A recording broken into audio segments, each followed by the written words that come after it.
Hey, what's up, students? Welcome to another episode of Next Level Students. In today's episode, we'll be talking about how you can boost your friend's self-esteem.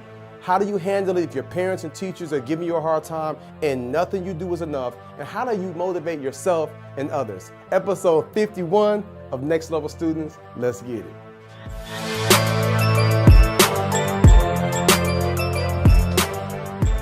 Okay, question number one. What you got? My friend thinks that they're fat. What can I do to boost their self-esteem? I appreciate that question. So the question is, for those of you all that didn't hear in the back of the class, the question is, how do you help your friend feel better about themselves when they feel like they fat? So I want to know, why do they feel like bad about themselves if they feel like they're overweight?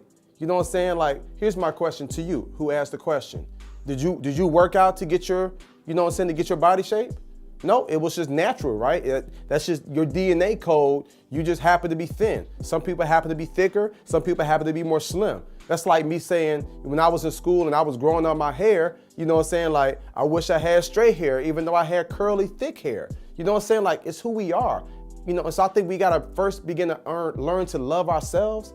I think first we gotta really understand, I'm special, and that's self-love on the inside. But the problem that your friend is having is social media. Technology, the world. It's like, for whatever reason, we view beauty as you gotta be a certain size, you gotta have hair a certain way, your eyes have to be a certain color, and that's not what beauty is. You've heard it before, beauty on the inside. That ain't no cliche. I know some very physically attractive people, but on the inside, their character is horrible. Like, they're really like bad people. You know what I'm saying? And so I wouldn't want to be someone like that. So my advice to you is to focus on, some of her other amazing and beautiful characteristics and qualities. And just tell her, don't get so caught up into her shape and stuff like that. And so that's my advice, you know what I'm saying? And so I want to share this with all of you all that's watching this.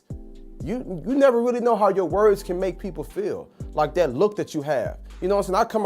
I've come across students, they feel like they like so cute and they got it going on. I'm like, you ain't work hard to get the clothes that you have. So how dare you turn up your nose at somebody else? You know what I'm saying? Okay, so you in high school and you got you a little car. It ain't like you went and worked for that. Your daddy gave you that. You could have been born in another family in a different country and been living an exactly different lifestyle. And so I think we should be cautious on how we treat people and how we make people feel. So let's begin to shift that culture, y'all. What makes our country great is when we come up as Americans and we say, you know what, I'm gonna respect you, I'm gonna love you, I'm gonna value you, regardless of your skin tone, regardless of what your hair is like, regardless of your religious beliefs or your background or your ethnicity or your shape or your size. And I believe that this new generation, I believe that you all can begin to bring that tide across our country. All right, great question. Question number 2. What you got? How do you motivate others when you need motivation yourself?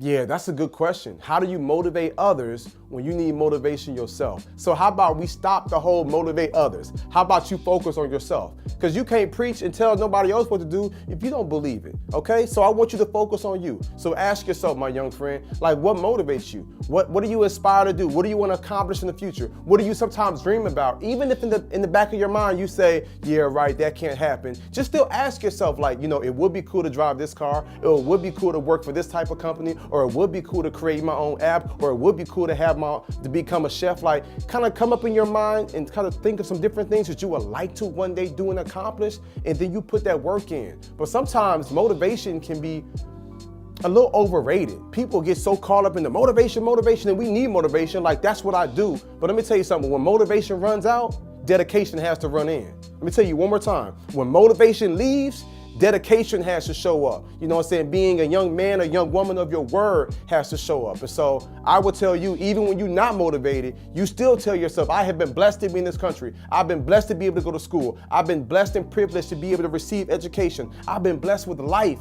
Like, somebody woke up today, in a hospital bed, but you are at school. You know what I'm saying? And so I think if we take some of those things in mind and we say, because I've been gifted with life, let me do the absolute best I can today. Let me become the best best version of me that I can today. And I think that's where the power is. So that's my advice to you. Focus on you and your own self-motivation, but even beyond motivation, where's that dedication? You know what I'm saying? Where's that determination? Like, that's that next level right there. So there are some mornings when I don't want to wake up at 4 or 5 o'clock in the morning. There are some times when I don't feel like jumping on an airplane. There are some times when I might not feel like speaking. There are some times when I might not like cleaning up or mopping or doing certain things around the house. There are some times when my son is crying. He's 6 months old. He's crying. There are some times I don't feel like going in the room and picking him up and putting him back to sleep. But guess what? Life ain't about what we want to do. You know what I'm saying? I believe if we do what we got to do, one day we can do what we want to do. So beyond the motivation, beyond all of that, I want you to have that determination inside you.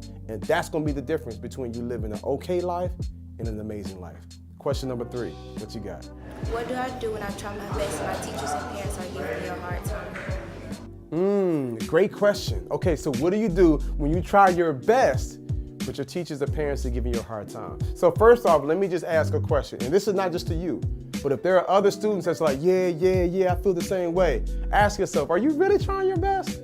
Like, just be honest. Now, some of y'all might be saying yes, but ask yourself, are you really? Like, when I go to schools and speak, sometimes I'll be like, hey, if y'all giving 50% of what you got inside you, raise your hand. I promise you, half the school raise their hand. Then I'd be like, if you giving 60, if you giving 70. Now, when I say if you giving 90%, it'd be very few hands. And I rarely see, when I say if you giving 100%, I rarely see people raise your hand. So first thing I want to ask all of y'all watching this is, how often can you honestly say, you know what, I really am giving 100%? Nobody's asking you to be perfect, but we are asking for a perfect effort. And so the same thing with that last question. You've been blessed with life.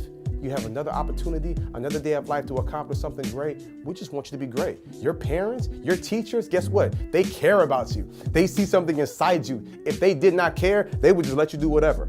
Like, I know of parents, you know what I'm saying, who don't really care about their kids. They let their kids do whatever, stay out and do whatever they want. But to the parents who really love their child, they like, hey, make sure you're back at 10:30. Make sure you're back at 11. Who is that you're following on Instagram? Who you Snapchatting with? Who you talking to? Like, they care. You know what I'm saying? So your teachers are not giving you a hard time and challenging because they don't like you.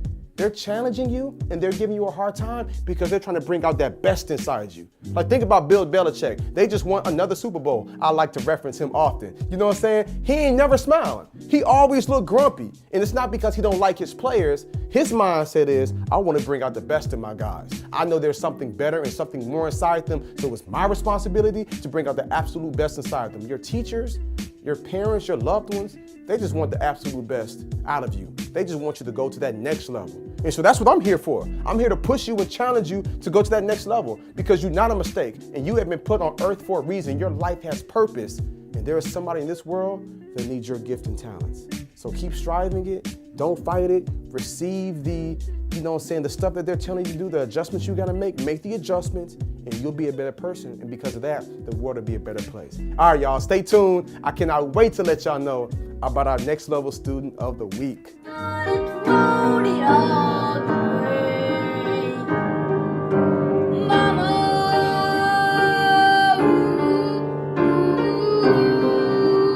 Oh, all right, y'all. So check this out. So Ryan just sent me something. I don't want to butcher it. Let me just read it to you. So first off, our next level student of the week comes from the Chi-Town, and he's 6 years old. Shout out to my man, Aver Ray Manis. Now let me tell you something about Aver. He's special, y'all. He on some next level stuff. He plays classical music. He's like a piano prodigy, and he's doing stuff at the Ronald McDonald House Foundation. He plays covers for classical music. He's got millions of views on YouTube. My daughter is 6. She can't play Mary Had a Little Lamb, and he's 6 years old, and he playing classical music like that. Child prodigy. It's crazy, right? But what's so special about him is that he's blind. That's right. Young Averett is blind. So he taught himself, like by listening, he taught himself how to play the piano. Come on, y'all, I can see out both my eyes, and I can't play Mary Had a Little Lamb. Here's the reality. If he can do it, you can do it. Like, there's nothing you can't do. It might take you longer, it might be harder, it might present some challenges, but it's possible. All right, so I want you to put the work in every single day. I want you to lock in with those who are locked in with you, and we'll look up and I'll see you at the top. Y'all have a good week. I'll see y'all soon.